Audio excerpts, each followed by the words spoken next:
Marchena Bypass is a new two-ways road that connects Écija and Highway A92. The road was built in two parts, and as a result of this, it only has a longitudinal joint between lanes and no transversal joint. The road was promoted by the Regional Ministry of Public Works of La Junta de Andalucía and was constructed by the Temporal Union of the companies Sando and Conacon. Its total length is 7,607 meters and it has a continuously reinforced concrete pavement stretch of 2 kilometers.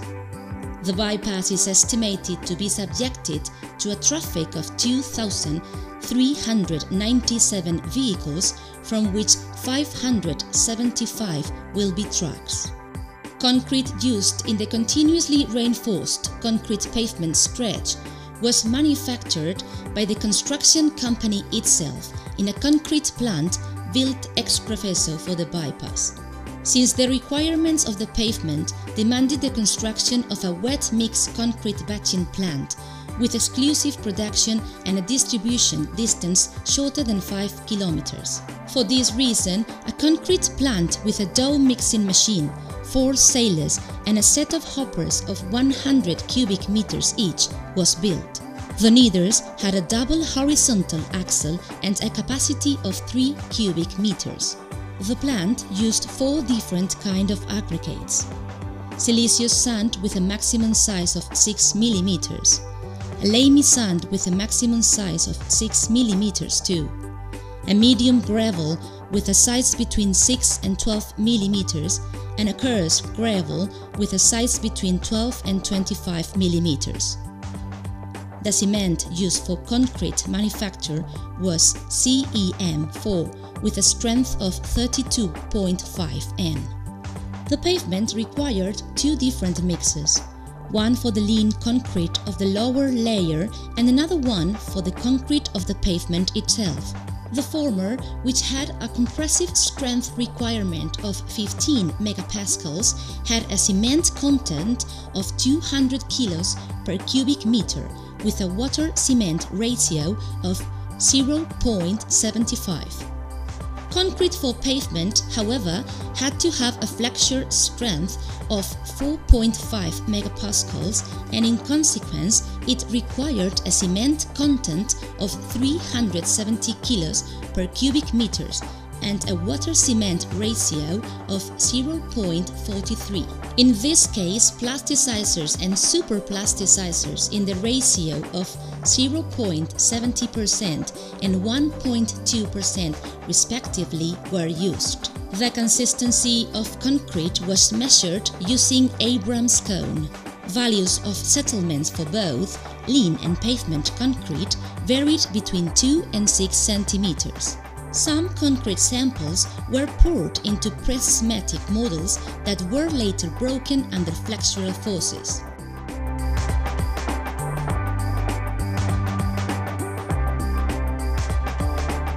Before placing the reinforcement bars, the surface of lean concrete was cleaned by means of an industrial sweeper in order to remove curing products traces, dust and dirt.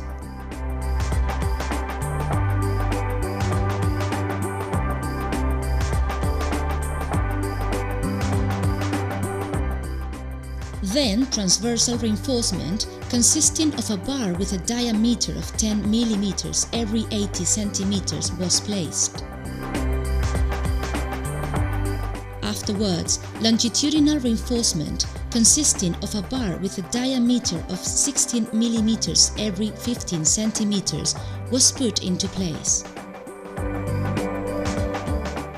The latter forms 60 degrees with the former in order to avoid transversal cracking.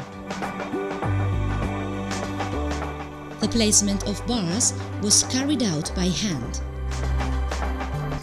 Concrete was supplied with regular trucks that unloaded it from the side. The pouring of concrete in front of the slipform was done by a revolving backhoe that spreaded the concrete across the pavement in front of the slipform. This way, the volume of material before entering the equipment was more or less uniform in all the working width, which helped to obtain a higher homogeneity in vibrated concrete.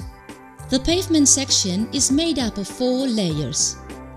From the subgrade to the pavement, these layers consist of 60 centimeters of a stabilized soil SEST2 with a lime content of approximately 3%, 30 centimeters of a stabilized soil SEST3 with a cement content of approximately 3%, a layer of lean concrete with a thickness of 15 centimeters and a layer of continuously reinforced concrete with a thickness of 19 centimeters. The layer lean concrete is placed in all Spanish concrete pavements with a daily average intensity of heavy vehicles over 200. In the case of Marchena bypass, lean concrete was used as a test stretch where the consistency of the concrete and the finishing texture of the top layer were checked.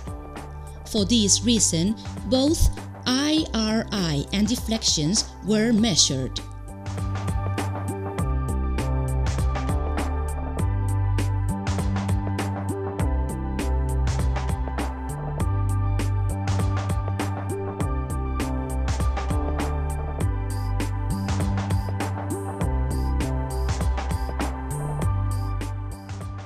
In the construction of the bypass, a slip-form paver Virgin SP500 was used. This machine can spread pavements up to 6 meters wide. Slip-form pavers spread concrete, vibrate it and screed it all at once. This way, after the pass of the slip-form, the slab is almost finished, waiting for the curing and texture operations. In this case, the paver had 4 caterpillars, 1 spreader, 14 vibrators, 1 transversal floating beam, 1 longitudinal floating beam, and 4 clamps.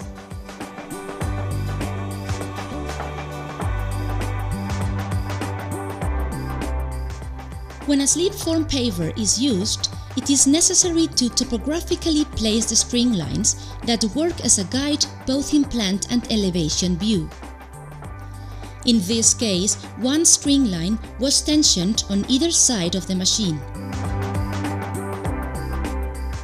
Behind the slip-form paver, finishing works were necessary. Without them, the pavement could have never been put into service, since its durability and functionality were determined by them. Aiming at eliminating longitudinal unevennesses in the surface of the pavement, the super smoother was used. The super smoother is a beam float suspended from the back side of the slip-form machine that moves back and forth in the longitudinal direction while simultaneously traversing the freshly finished concrete surface. Longitudinal tining texture was also tested, although the final rough texture for the surface of the pavement was achieved, combining the use of the super smoother and a wet weighted burlap. The latter not only eliminated small finishing errors produced by the super smoother, but also permitted achieving the required microtexture for the pavement. The exact weight over the burlap was assessed using the sand patch test as described in the Spanish standard NLT 335. After the slip-form paver, the curing machine spreads curing compound over the surface. The windy and sunny weather in Marchena makes the use of a resin-based curing compound necessary. Thanks to the tests carried out on lean concrete and the wide experience of the staff in charge of the construction, the finishing of the surface was satisfactory, fulfilling all requirements regarding transverse friction coefficient and drainage of rainwater. Bypass shoulders were also built in concrete, but in this case the chosen solution was a plain concrete pavement with doubled joints. Sewing of joints was done manually, and the distance between two contraction joints was 2 meters. The depth of joints was 1/3 of the thickness of the pavement, which is the minimum necessary to assure that the crack is induced in the total depth of the pavement.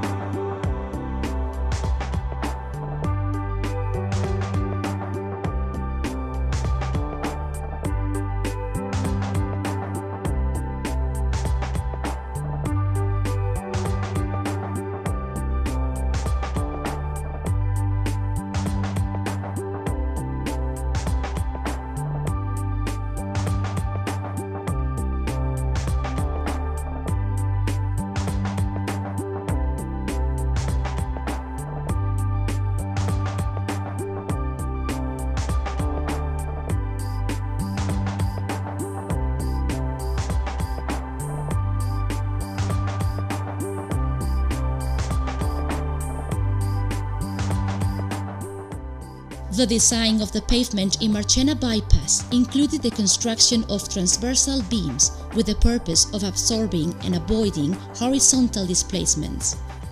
As the working width was 5 meters, half of the whole width of the pavement, the connection between the two lanes was achieved by bent steel tie bars that were disposed in the central joint.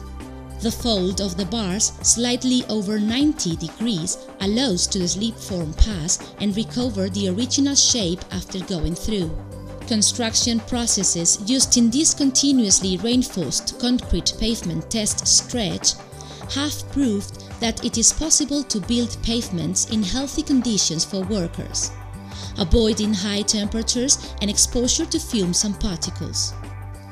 Additionally, satisfactory results have been obtained from a pavement that will have a longer service life than most of the pavements built in Spain, contributing to sustainability of the region and technical promotion.